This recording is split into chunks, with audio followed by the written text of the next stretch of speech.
Así que nosotros ahora vamos a mirar en el libro de Esdras algunas de las cosas que nosotros vemos, porque a mí me gusta que él usa muchas veces esa frase de que la mano de Dios era sobre él.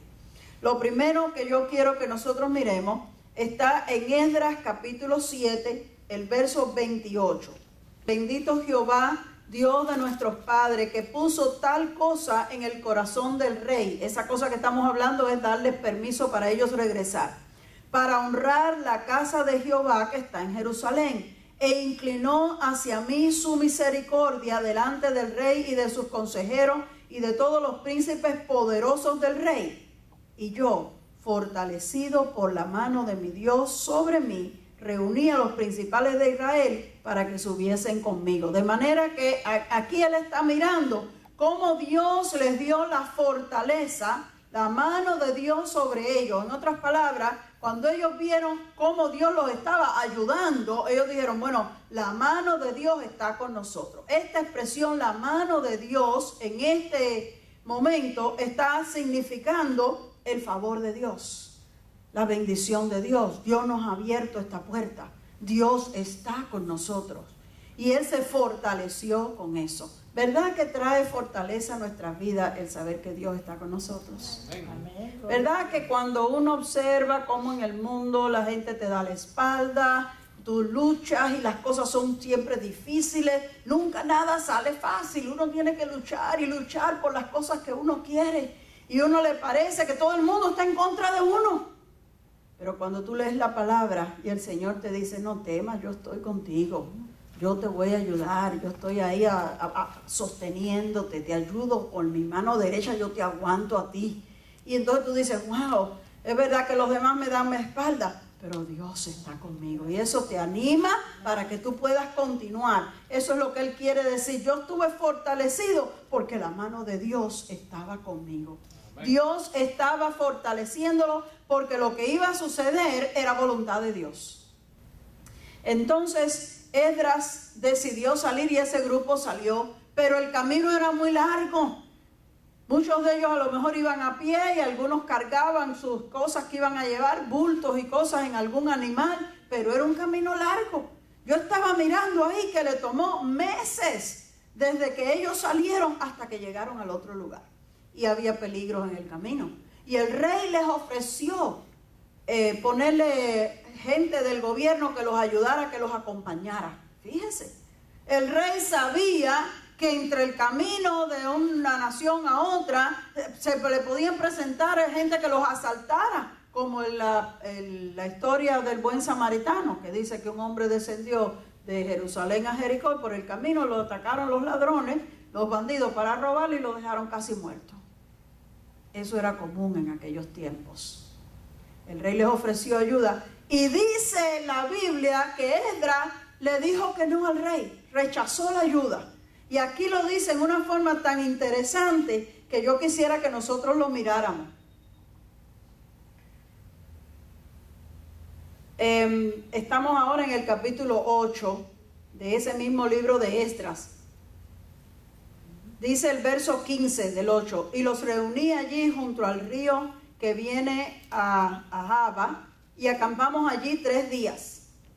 Bajen ahora al 21 y dice, y publiqué ayuno allí en el río Ahava para afligirnos delante de nuestro Dios y para solicitar de Él camino derecho para nosotros y para nuestros niños y para nuestros bienes, porque tuve vergüenza de pedirle al rey tropa y gente de a caballo que nos defendiese en el camino, porque habíamos hablado al rey diciendo, la mano de nuestro Dios es para bien sobre todos los que le buscan, mas su poder y su furor contra los que le abandonan. Ayunamos pues y pedimos a Dios sobre esto, y Él nos fue propicio.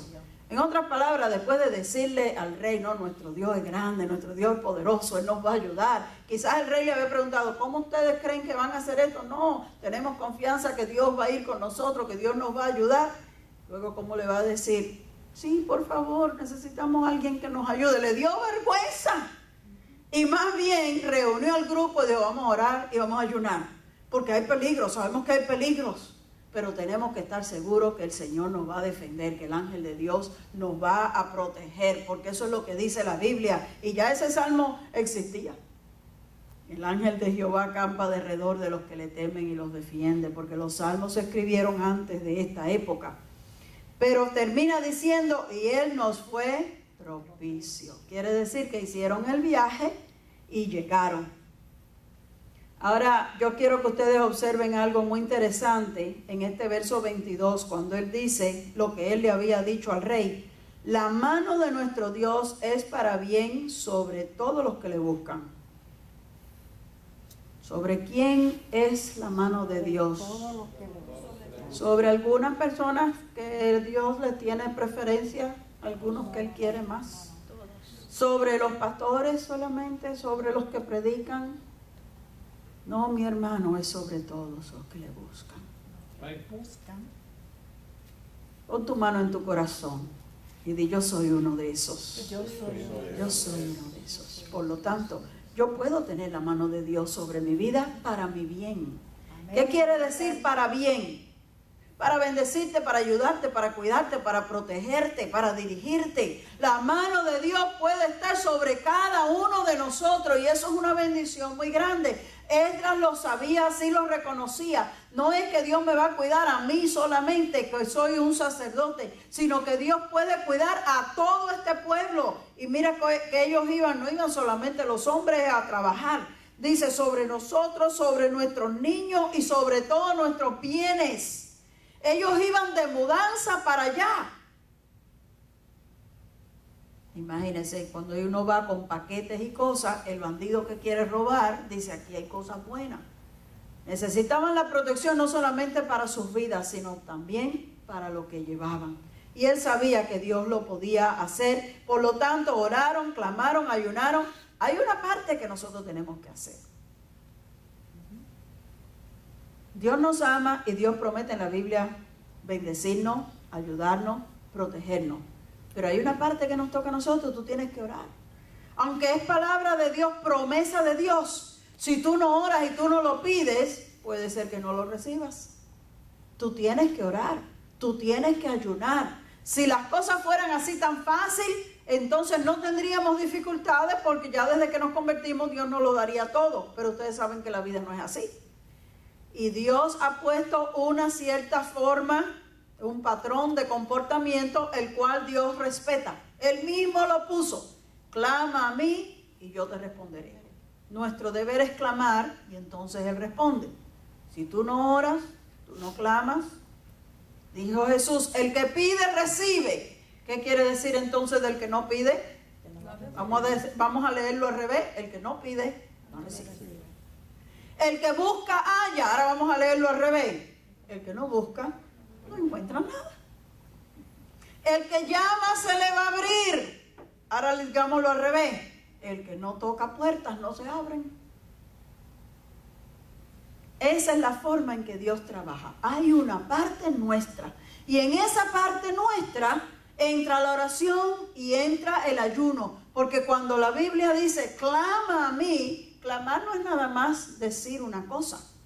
Un clamor es un grito de angustia.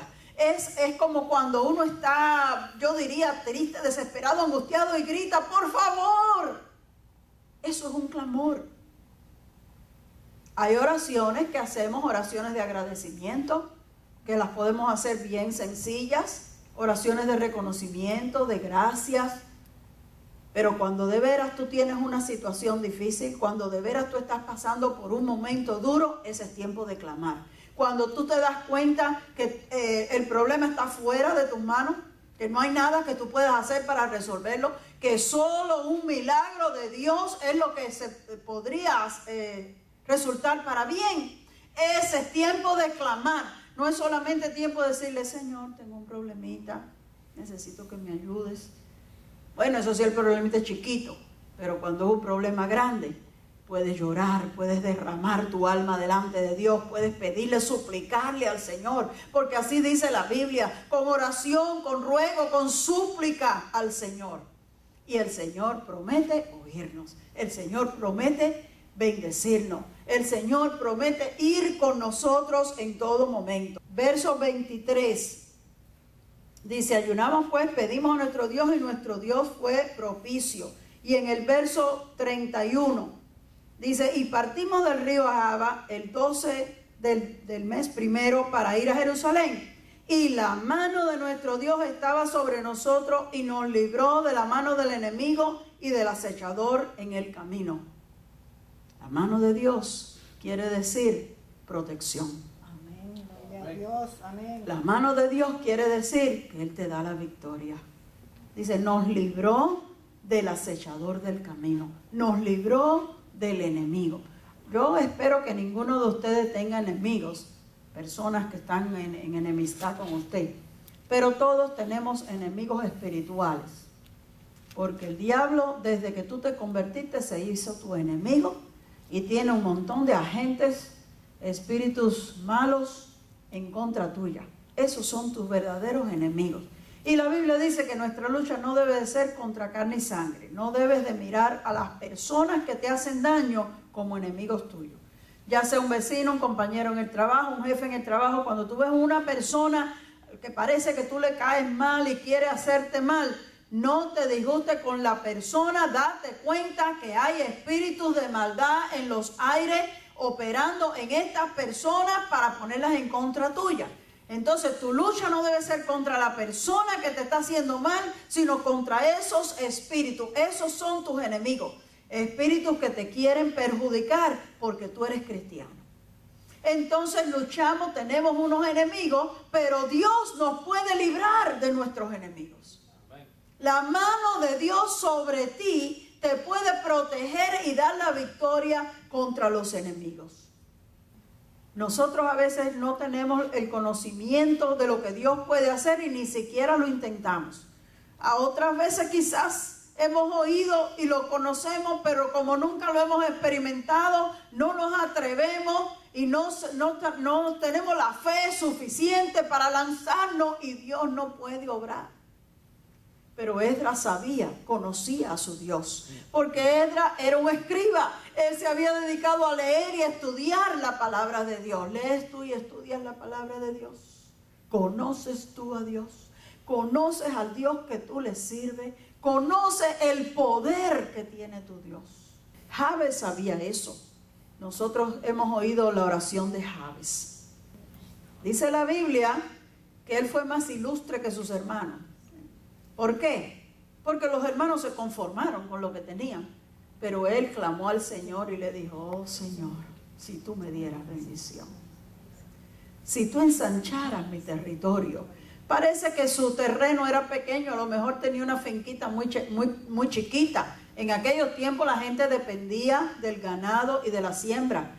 Y posiblemente ellos eran pobres y a él lo que le había tocado era un pedacito de tierra pequeño. Y él dijo, Señor, si tú ensancharas mi territorio, ¿por qué fue más ilustre que sus hermanos? Porque sus hermanos pensaron, bueno, pues eso es lo que tuvieron mis padres y ¿qué más yo voy a desear? Yo no voy a lograr más que ellos. Mira, toda la vida mamá y papá lucharon y nunca echaron hacia adelante. ¿Por qué yo me voy a creer que yo voy a poder? Pero Jabes dijo, Señor, si tú me ayudas, yo sé que yo puedo.